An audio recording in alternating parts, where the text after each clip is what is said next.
Mr. Merlin. I've arrived at Ashwood. Where was the hotel again? What? Are you an idiot? We went over this. It's the only one in town, Green. Oh, right. Sorry. I knew that. This place is odd. It's like... I don't know how to describe it.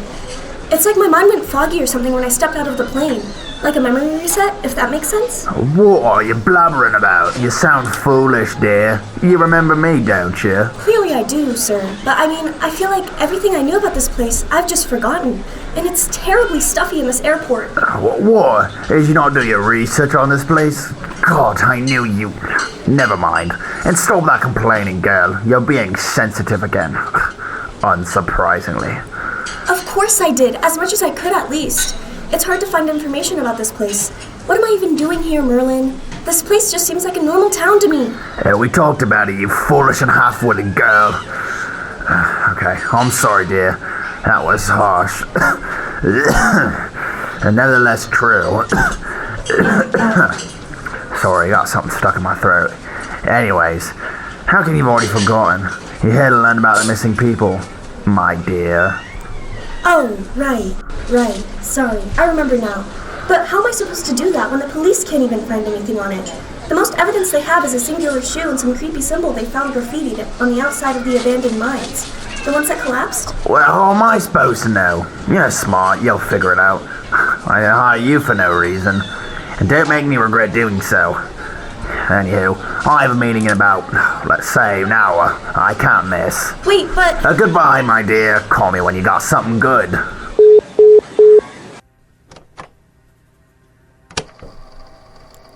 My name's Veronica Green, sir.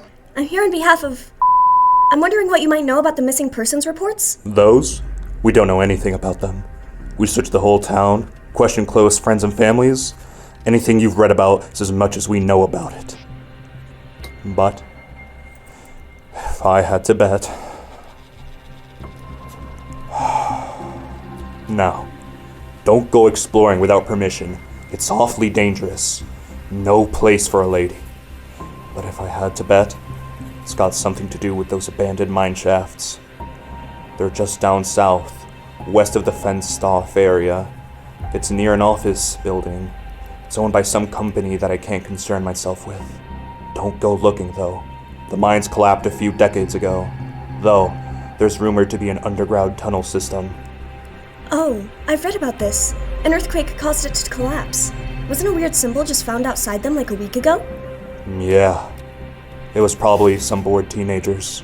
Well, why don't you send some officers in to investigate it anyway? Isn't that your guys' job? This kind of sounds like it could be a killer or maybe a cult. Well, we did. The caves are far too dangerous for anyone, though. A simple pile of rubble, and if you take one step on a slightly weak spot, the ground collapses. There's layers to that place.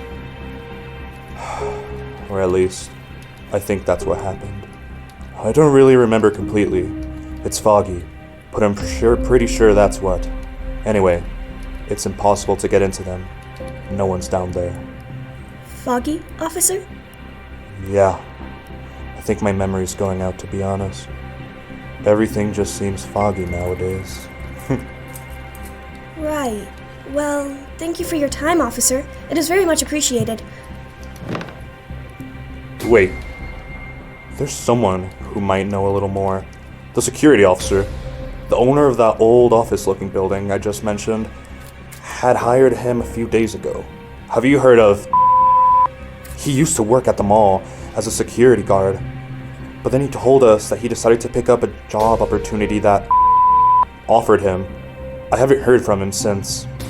But if you're convinced about the mine, since he works nearby, maybe he's seen something? And if you learn anything, you can report back to me. Thanks, officer. I'll look into it.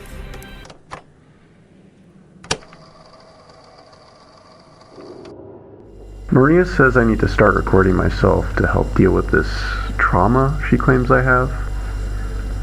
It's about 30 minutes after midnight.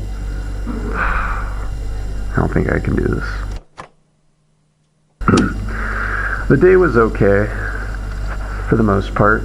I spent the morning by the rocky beach just south of Ashwood. I think it's called something like Greywater Beach. I mostly just sat on a washed-up log by the surf and watched the rain fall on the waves. Makes you wonder, you know? Maybe we're all just our own beads of rain falling through life until we're taken away by the abyss of the ocean below. Work started at about 8. There were no strange smells of wood smoke today, thankfully. I finished up at about 12-ish and headed home. I had a can of soup as a late night dinner. Right now I'm getting ready for bed. Just thought I might try again.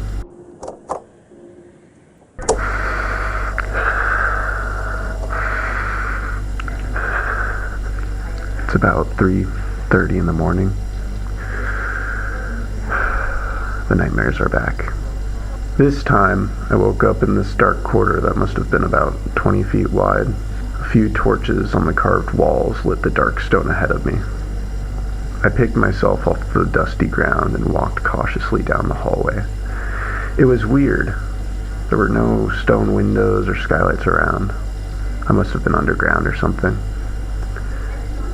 After walking for what felt like hours, I eventually got to a corner in the hall, where it turned to the left. There was a warm glow of multiple torches highlighting the corner of the perpendicular hall. As I turned the corner, there was this thing that sat at the end of the hall. It was roughly humanoid, at least 10 feet tall, sitting down. It was hunched over, seeming fascinated by something in front of it, pulling away from its gray skin. In some places, they even poked out. I was dead silent, and I tried to back away, but tripped on a crack in the floor. It turned around. Within its eyes, I saw an empty void that seemed to consume the little light in the room. It smiled, revealing arrays of sharp teeth that glinted in the torchlight. I finally saw what it was looking at. A small stone statue that rested at the base of the end of the hall. It lifted a clawed hand towards me, pointing at my chest. I was paralyzed. I couldn't do anything. I couldn't pull myself off the ground. I couldn't run. Then it slowly began to push its arm towards me. My body was aching to get away, to hide, to do anything. But I was stopped by pure fear that took over my bones. Just as it was about to pierce my chest, I woke up and was soaked with sweat. My heart was beating faster than ever before. I feel awful. I can hardly move. I think I'll call in sick today at work.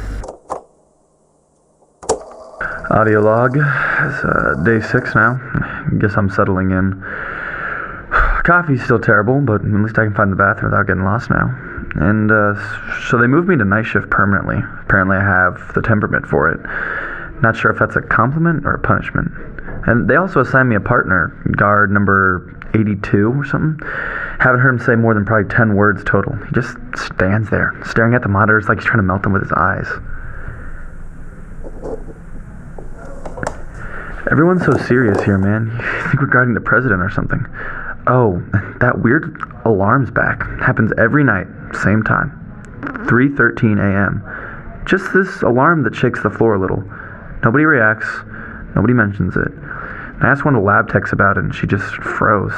Said, "Don't ask questions like that." She walked away. So, yeah, totally normal job. Okay, lunch break. I'm recording this in a corner, so I don't think that I'm crazy. They moved it again. Yeah, sublevels 3 is sealed, right? Supposed to be. Didn't you hear the screaming last week? Sorry, what do you mean by moved it? You didn't hear that. Yeah, totally normal job.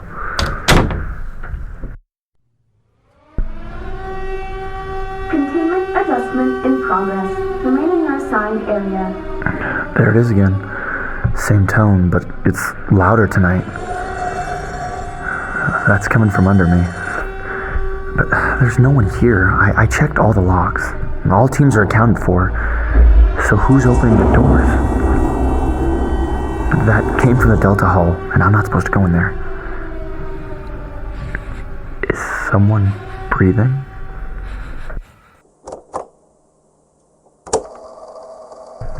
Guard 137, you'll escort the delivery to Section Delta.